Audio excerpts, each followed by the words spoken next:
Hello, Ragers, and welcome back to another episode of Rage It. Today we're going to be taking another look at entitled parents. A bit of context. My mom, entitled mom, and sister, entitled sister, live halfway across the country. In the Netherlands, that's about a 90-minute drive. Me and my girlfriend live in an apartment away from them. We already had a troubled past with her. Entitled mom had to have her house cleaned because there was mold everywhere. She decided that without consulting me or my girlfriend, she could go to my apartment and stay there for a week. When I came home from work, I saw her sitting on the couch with entitled sister playing on her phone. The following conversation ensued. "What are you doing here without us? We gave you a key just for emergencies."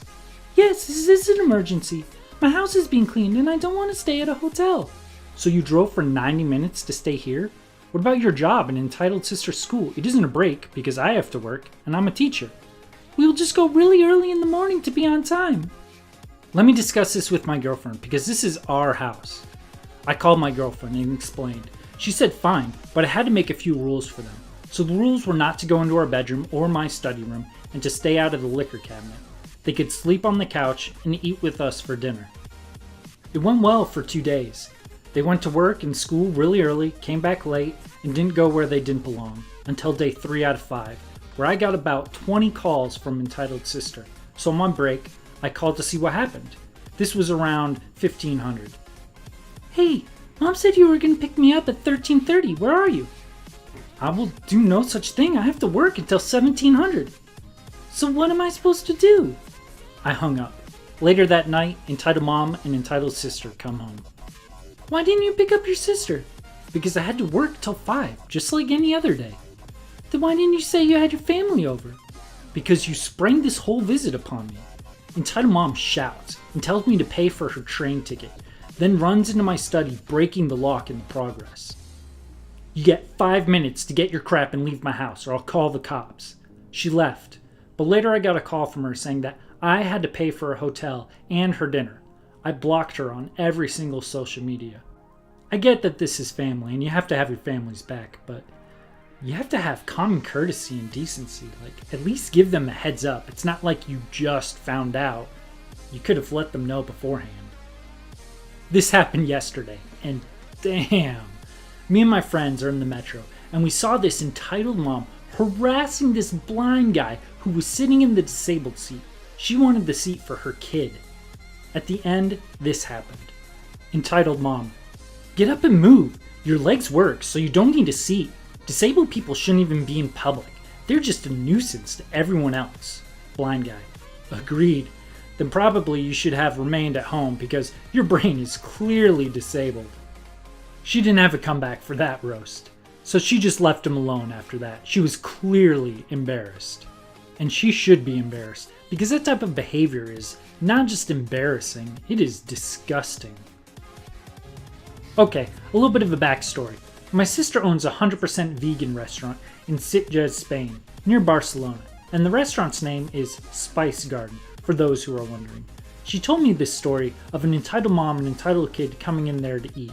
When they come in, they seem like normal people. A waiter hands them the menus, and they start looking at them. Sometime later, the waiter comes back and asks if they're ready to order. Here's how the conversation went. "Are you ready to order, ma'am?" "We can't find anything tasty on this menu." "Oh, I'm sorry to hear that. Is there any way I can help?" "Well, I was thinking I could go get some burgers from McDonald's and come here to eat them since we're here." "I'm sorry, ma'am. You're not allowed to take outside food with you into restaurants, and this is a vegan restaurant, so it won't be good either way. You can leave if you would like." "Excuse me?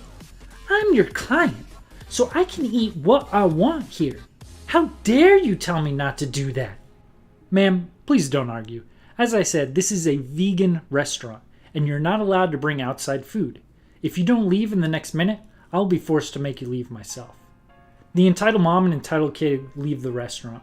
I'm still weirded out to this day as to how would that entitled mom have the audacity to eat meat in a vegan restaurant?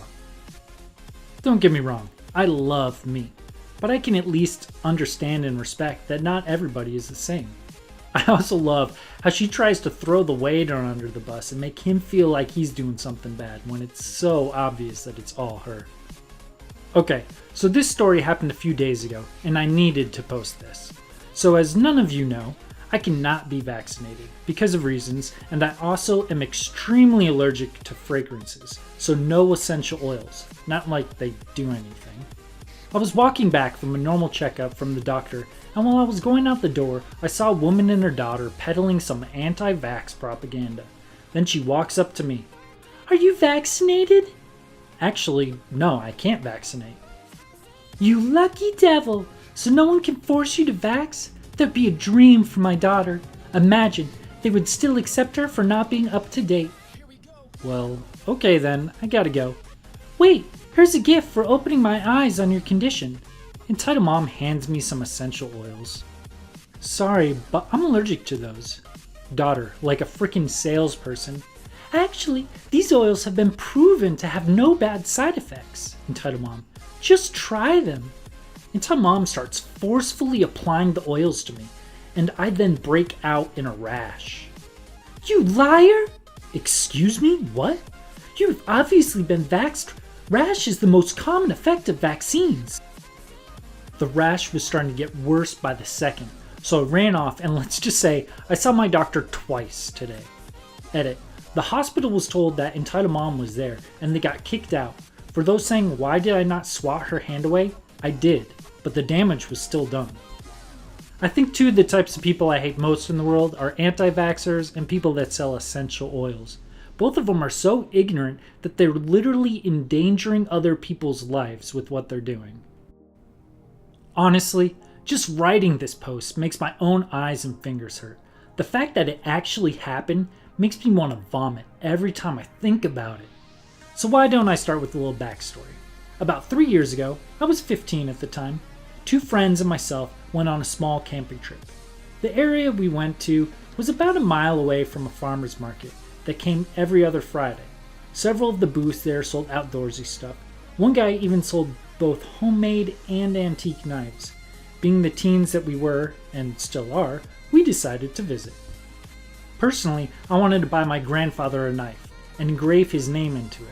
I didn't get to see him a lot, but his birthday was coming up and I knew that he collects antique weapons, World War II guns, knives, etc. So after a short bit of convincing my dad, I went camping with my friends so I could go shopping the next day. Friday came and my friends and I walked to the market. After blowing a couple bucks on food, I went to check out the cutlery. My friends took off to check out some other stuff while I shopped. After a few minutes, I managed to find the perfect knife. It was a large curved combat knife with a rainbow steel blade and an oak wood handle, as well as a leather sheath. It cost me about 60 bucks. Worth it. I put the knife carefully in my backpack and continued to shop. At the end of the day, my friends and I started heading back to the campsite. We were almost there when one of my friends told me that stuff was falling out of my backpack. I picked up what little had fallen out and stuffed it back inside. That's when I noticed the knife was missing. I gave my friends my pack and told them to go back to the campsite and start the campfire while I looked for the knife. Here's where the story starts. After a couple minutes of mild jogging and checking the trail for my knife, I noticed a woman and her kid walking towards me. I slowed down, planning to ask them if they had seen my knife.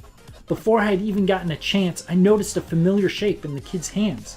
I was darn near ecstatic. Then, things went south. I stopped the two of them. "You found my knife, thank God! I've been looking for it forever." Well, maybe not forever, but what can I say? It sure felt like it. Entitled parent. "I'm sorry?" "The combat knife. I lost it while walking up the trail. I hadn't zipped up my bag." At that point, the woman cuts me off. "Well, it's your fault for losing it. It belongs to my son now." In the moment, I probably looked dumbfounded. I'd expected this woman to maybe laugh with me and have her kid hand the knife over. Not this. No, it belongs to me. I bought it." "And you lost it. Finders keepers." I was astonished. How can a woman 3 times my age be so childish? Finders keepers is a thing kindergartners say. It's not a real thing. "Too bad for you. You lost it, so now it's my son's." This kid was maybe around 8 or 10 years old, with absolutely no experience of how to hold a knife. He didn't seem to even notice that I was there. Instead, he was fixated on pulling the knife out of the sheath, which was held in with some twine tied in a knot. Getting angry, I decided to make a grab for the knife. The kid was unfortunately faster and backed up. Then, the woman had the freaking nerve to actually slap me. "Don't you dare touch my kid, you little snot! You think you're so tough because you're older than him and..." I won't bother writing all of what she said here, but let me assure you, it wasn't pretty. I think even a few racial slurs were thrown in there, even though we were both white. At this point, the kid manages to untie the knot on the knife and pull it out of the sheath. I managed to see him out of the corner of my eye just to see his other hand rub against the blade. He instantly drops the knife and begins screaming as he holds his bleeding thumb. The parent turns to her child's aid, yet somehow continues to keep screaming at me. I once again go for the knife. This woman darts out and slaps me again, and then karma. She blindly tries to grab the knife so I can't get to it. Little does she know, this knife is freaking sharp. I had already cut my hand before I bought it. So, in her blind grab, she wraps her whole hand around the blade. Once a steel bit into her hand, she threw the knife a few feet away. I rushed over to grab the knife and the sheath. I decided I didn't want to have to deal with this woman any longer and ran. I did look back just to see the woman holding her bleeding palm and still shouting at me. A month later, I had cleaned the knife, engraved my grandfather's name into it, and gave it to him as a birthday gift, as well as a story that came with it. The knife sits on the mantle to his fireplace as a reminder to everyone out there, don't be a douche. It's pretty pathetic that there are actual people out there like this, but at least in this case, she got sweet karma. Well, I hope you guys liked this episode of Entitled Parents. If you did, smash that like and subscribe button. If not, let me know why down in the comments so I can make the next video better.